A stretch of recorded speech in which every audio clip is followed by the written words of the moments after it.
Hello, good morning class 12। जैसा कि हम लोगों को मालूम है, हम लोग पढ़ रहे थे बायोटेक्नोलॉजी के बारे में। हम लोग पढ़ रहे थे तो बच्चों हम लोगों ने इतना सब कुछ पढ़ चुके थे कि बायोटेक्नोलॉजी क्या है और जेनेटिक इंजीनियरिंग या इसी को है कहते हैं जीनी अभियांत्रिकी। इसके बारे में हम लोग पढ़ चुके थे।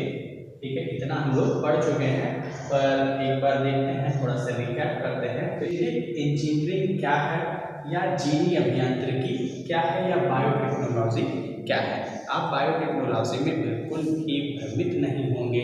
सीधी सीधी डिफिनेशन इतनी देंगे कि सूक्ष्म जीवों द्वारा उत्पन्न पदार्थ या जैव प्रक्रियाओं के औद्योगिक स्तर पर उपयोग को जैव प्रौद्योगिकी कहते हैं।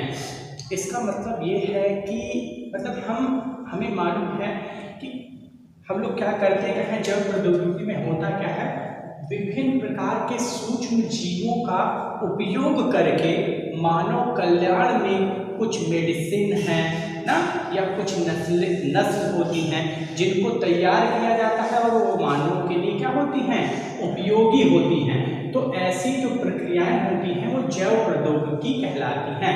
मतलब किसी भी सूक्ष्म जीवों के द्वारा प्राप्त उत्पाद को एक उद्योग के स्तर पर तैयार करना, एक बड़े पैमाने में तैयार करना, वो आपका बायोटेक्नोलॉजी कहलाता है। ये बात आपको इतनी बताई गई। फिर उसके बाद आपको बताया गया कि जो बायोटेक्नोलॉजी है, इसको दो भागों में हम लोग बांट सकते हैं। पहला जो है, इसे हम जेनेटिक इंजीनियरिंग कह सकते हैं। जेनेटिक मीन्स जानते हैं हम लोग, अनुवांशिकी अभियांत्रिकी भी कह सकते हैं या जीनी अभियांत्रिकी कह सकते हैं हिंदी में। और फिर इधर आते हैं हम लोग अब केमिकल इंजीनियरिंग ना, या इसी को क्या कहेंगे, रासायनिक अभियांत्रिकी।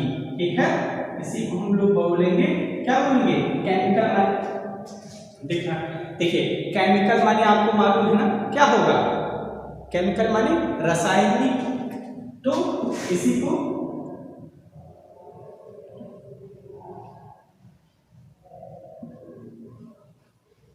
रासायनिक अभियांत्रिकी भी बोलेंगे। ठीक बच्चों, इसे क्या बोलेंगे, इसे जेनेटिक इंजीनियरिंग है। तो जेनेटिक मीन्स अनुवांशिकी भी होता है, तो अनुवांशिकी अभियांत्रिकी भी कह सकते हैं या जीनी अभियांत्रिकी कह सकते हैं। और फिर इधर केमिकल इंजीनियरिंग को हिंदी में क्या कहेंगे, रासायनिक अभियांत्रिकी। तो जो बायोटेक्नोलॉजी है, इसको दो भागों में इस तरीके से बांट के हम लोग देख सकते हैं। तो जेनेटिक इंजीनियरिंग के बारे में इतना बताया गया था और इधर रासायनिक इंजीनियरिंग के बारे में बताया गया। तो जो जेनेटिक इंजीनियरिंग थी, जीनी अभियांत्रिकी थी या अनुवांशिकी अभियांत्रिकी जो थी, इसमें आप लोगों को बताया गया था अनुवांशिक पदार्थ में, ठीक, किसी भी जीव का जो अनुवांशिक पदार्थ हो, चाहे सूक्ष्म जीव हो, चाहे एनिमल हो, कोई भी हो, तो किसी भी जीव में, ठीक, उसके अनुवांशिक पदार्थ मतलब कौन होंगे, जीन में क्या करें, हेर फेर करने की प्रक्रिया को क्या कहेंगे, जीनी अभियांत्रिकी कहेंगे। ठीक, ये बात आपको पहले भी बताई गई है। क्या कहेंगे, मतलब किसी भी जीव के जो अनुवांशिक पदार्थ जो जीन होता है, उसमें हेरफेर करके, ठीक, उसमें जो घटिया लक्षण हैं, जो दोषपूर्ण जीन हैं, उनको क्या करना, निकालना। ठीक, उनको क्या करना, निकालना, तथा उनमें अच्छे जीन्स को क्या करना, प्रवेश कराना। ये किसमें होता है, जीनी अभियांत्रिकी में होता है। अब क्या होगा, अब हम लोग जैसे कि हमने इतना बताया कि ये है, फिर अब और हमने बताया था कि भाई ये जो है इसको करते कैसे हैं, मतलब हेर फेर या ये सब कैसे कर लेंगे, किसी डीएनए या जीन को काट छांट कैसे कर लेंगे। तो इसके लिए इसके कुछ उपकरण होंगे ना। तो उपकरण कौन होंगे, तो हमें मालूम है कि जब जीवी अभियांत्रिकी की प्रक्रिया में क्या होता है, पुनर्संयोजित डीएनए को बनाने के लिए अनेक प्रकार के क्या जरूरत पड़ती है, रसायन और एंजाइम्स की जरूरत होती है। ठीक, तो अब वो रसायन और एंजाइम्स हैं क्या, जानते हैं। तो वो रसायन और एंजाइम्स क्या हैं, लाइसोजाइम है, ठीक, निर्बंधन एंजाइम्स है, फास्फेट एंजाइम है, डीएनए लाइगेज है ना। तो लाइसोजाइम के बारे में क्या बताया गया था, लाइसोजाइम के बारे में बताया गया था, इस एंजाइम का उपयोग कोशिका को डीएनए से पृथक करने के लिए किया जाता है। ध्यान रखिएगा, पृथक करने के लिए, पृथक करने के लिए,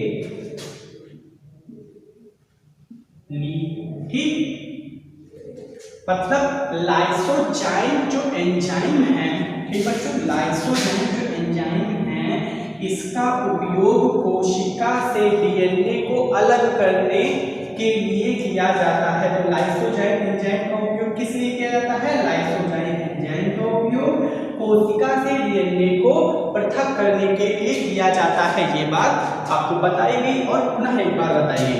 ठीक, अब आगे देखते हैं। फिर हमने बताया कि इसी को क्या कहते हैं, रिस्ट्रिक्शन एंजाइम या निर्बंधन एंजाइम्स। इसका क्या इस्तेमाल है, तो इस एंजाइम का उपयोग डीएनए अणुओं को खंडित करने हेतु किया जाता है। इसमें क्या करेंगे, इसका उपयोग किया जाता है डीएनए अणु को खंडित करने के लिए किया जाता है। ठीक है, तो रिस्ट्रिक्शन एंजाइम जो है इसका उपयोग किया जाता है डीएनए अणु को क्या खंडित करने के लिए किया जाता है। ये बात आप लोग अच्छी तरीके से जान ले, इंपॉर्टेंट है चैप्टर। तो लाइसोजाइम जाना, रिस्ट्रिक्शन एंजाइम जाना, और फास्फेट एंजाइम क्या था याद है।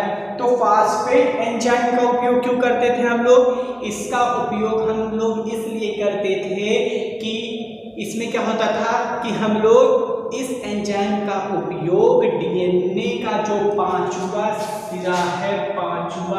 सिरा जो है उससे क्या करते थे, फास्फेट एंजाइम को अलग करते थे। किसको अलग करते थे, फास्फेट एंजाइम को, फास्फेट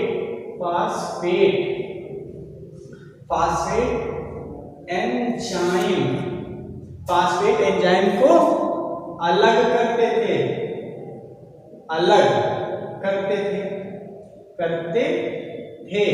जिससे कि क्या हो, जिससे कि डीएनए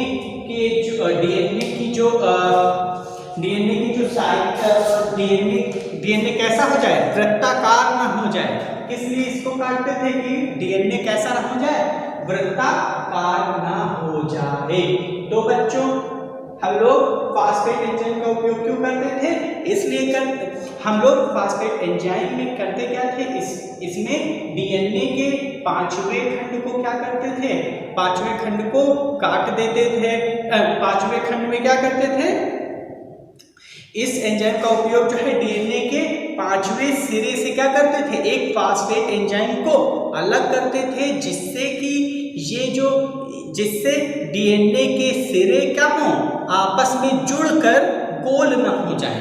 क्यों करते थे, पांचवें सिरे से फास्फेट क्यों अलग करते थे, इसलिए करते थे कि ये दोनों डीएनए क्या हो, आपस में वृत्ताकार डीएनए में ना बदल जाएं। ठीक, फिर उसके बाद डीएनए लाइगेज के बारे में बताया। तो इस एंजाइम का उपयोग जो है डीएनए अणु को जोड़ने के लिए करते हैं। इसका उपयोग क्यों करते हैं, जोड़ने के लिए,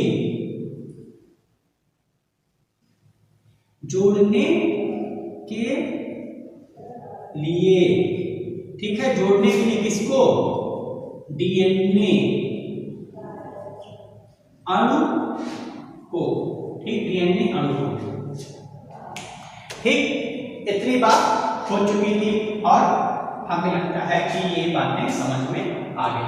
अब आगे हम लोग देखते हैं, तो ये पहलू समझ में आया कि बायोटेक्नोलॉजी का जेनेटिक इंजीनियरिंग वाला पहलू आप लोगों को समझ में आया। अब जो है केमिकल इंजीनियरिंग के बारे में देखते हैं, रासायनिक अभियांत्रिकी के बारे में देखते हैं कि रासायनिक अभियांत्रिकी क्या है। तो बच्चों, रासायनिक अभियांत्रिकी के अंतर्गत पुनर्संयोजित डीएनए के द्वारा प्रतिजैविक, ठीक, क्या इसके द्वारा क्या करते हैं, प्रतिजैविक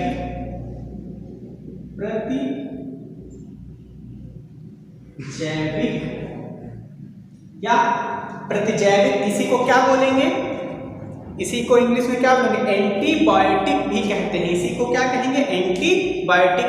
प्रतिजैविक हो गया या टीका हो गया ना, टीके हो गए, एंजाइम्स हो गए ना, इनका निर्माण कैसे करते हैं, रासायनिक अभियांत्रिकी के अंतर्गत करते हैं।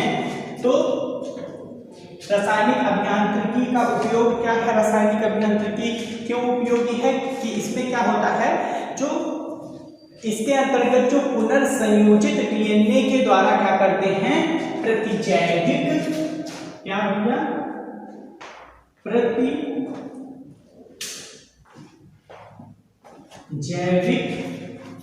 ठीक है, प्रतिजैविक, प्रतिजैविक हो गया, टीका हो गया और एंजाइम का निर्माण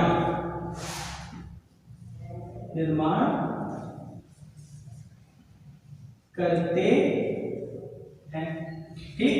तो रासायनिक जो अभियांत्रिकी है उसमें क्या करते हैं, इसमें करते क्या हैं, इसके द्वारा जो पुनर्संयोजित डीएनए के द्वारा हम लोग क्या करते हैं, हम लोग प्रतिजैविक मतलब एंटीबायोटिक जो दवाइयां होती हैं, उनका एंटीबायोटिक दवाइयां क्या होती हैं, जो हमारे अंदर किसी भी जीवाणु या इनके लिए क्या पैदा कर दे, एंटी पैदा कर दे, या एंटीबायोटिक दवाइयां जो है मार्केट में क्या होती हैं, उपलब्ध होती हैं कि एंटीबायोटिक दवा खा लो तो क्या होगा, आपको वायरस जनित रोग या बैक्टीरिया या इस तरीके की चीजें क्या होंगी, नहीं होंगी ना।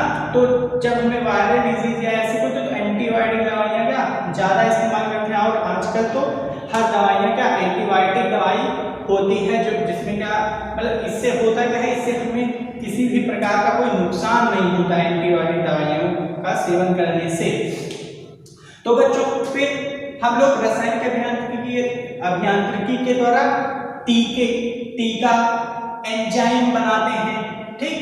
तो प्रतिजैविक का मतलब एंटीबायोटिक, टीका जैसे खसरा ना, या इस तरीके की जो टीके बनाए जाते हैं वो भी रासायनिक अभियांत्रिकी में बनाए जाते हैं, ठीक। जैसे रेबीज अब का टीका, तो एंजाइम, अब एंजाइम भी कौन सा ना, तो इसमें क्या एंजाइम्स का भी निर्माण करते हैं, किसके द्वारा, रासायनिक अभियांत्रिकी के द्वारा। आगे इसमें और इसमें पता चला है ये और ये अंतर क्या, मतलब इनकी और इनकी क्वालिटियां पता चली, ये क्या है, ये क्या है ना, जीवी अभियांत्रिकी क्या है, रासायनिक अभियांत्रिकी क्या है। तो जीवी अभियांत्रिकी में हमने बताया ही था, क्या था इसमें बताया था, इसमें बताया था किसी भी जीव का जो है जीन में क्या करेंगे, हेरफेर करके या उसके दोषपूर्ण जो उसके लक्षण होंगे उसको निकाल कर उसमें अच्छे उत्कृष्ट लक्षणों को प्रविष्ट करा देंगे, समाहित करा देंगे। तो वो किसमें करते थे, जीवी अभियांत्रिकी में करते थे। और केमिकल इंजीनियरिंग में क्या करेंगे, इसमें करेंगे, इससे क्या होता है, इससे प्रतिजैविक तैयार होती है, टीका तैयार होता है, एंजाइम का निर्माण किससे होता है, रासायनिक अभियांत्रिकी के द्वारा होता है। और इसमें क्या है, जीवी अभियांत्रिकी के कुछ अनुक्रमिक चरण क्या हैं। तो पहला जो है इसका होगा वांछित जीन का विलगन, ठीक। जैसे इसमें बताया गया ना ये चार्ट में, तो इसमें भी क्या होगा, पहला जो होगा वांछित जीन का विलगन, ठीक। दूसरा क्या होगा, वाहक डीएनए अणु का चयन। तो पहला क्या है, वांछित जीन का विलगन होगा। दूसरा क्या होगा, दूसरा होगा वाहक डीएनए अणुओं का चयन। और तीसरा होगा वांछित जीन को वाहक जीन से जोड़कर पुनर्संयोजित डीएनए अणु का निर्माण। और चौथा होगा वांछित डीएनए अणु का कुंजीकरण। ठीक बच्चों, तो हमने अभी तक रासायनिक अभियांत्रिकी के बारे में क्या जाना, हमने इतना जाना कि रासायनिक अभियांत्रिकी के अंतर्गत पुनर्संयोजित डीएनए के द्वारा, ठीक, पुनर्संयोजित डीएनए याद रखिएगा, पुनर्संयोजित डीएनए के द्वारा हम लोग प्रतिजैविक, टीका, एंजाइम्स आदि का क्या करते हैं, निर्माण करते हैं। और आगे हम लोगों ने फिर पढ़ा कि जीनी अभियांत्रिकी के क्या है और क्या चरण है, मतलब इसी के जो रासायनिक और क्या चरण है, तो उसमें हमने वांछित जीन का विलगन बताया, ठीक, वांछित जीन का विलगन। अब देखो इसमें शब्द ही है वांछित जीन का विलगन, ठीक, समझ पा रहे हैं इससे क्या होगा। फिर दूसरा हमने बताया वाहक डीएनए अणु का चयन। तीसरा आपको क्या बताया जाएगा, वांछित जीन को वाहक जीन से जोड़कर पुनर्संयोजित डीएनए तैयार करना, ठीक। और फिर वांछित डीएनए के अणु का कुंजीकरण, ये जो है आपको बताया जाएगा। और ये जो बातें हैं आपको नेक्स्ट वीडियो में बताई जाएंगी। इतना आप लोग अच्छे से तैयार करें, इम्पॉर्टेंट चैप्टर है, बहुत ही इम्पॉर्टेंट चैप्टर है। तो इतनी बातें हम लोग अच्छे से 2-3 बार जो है इसको देखें, ठीक। तो ये हम लोगों ने इस चीज के बारे में जाना। तो बस आज के लिए इतना ही। Thank you class.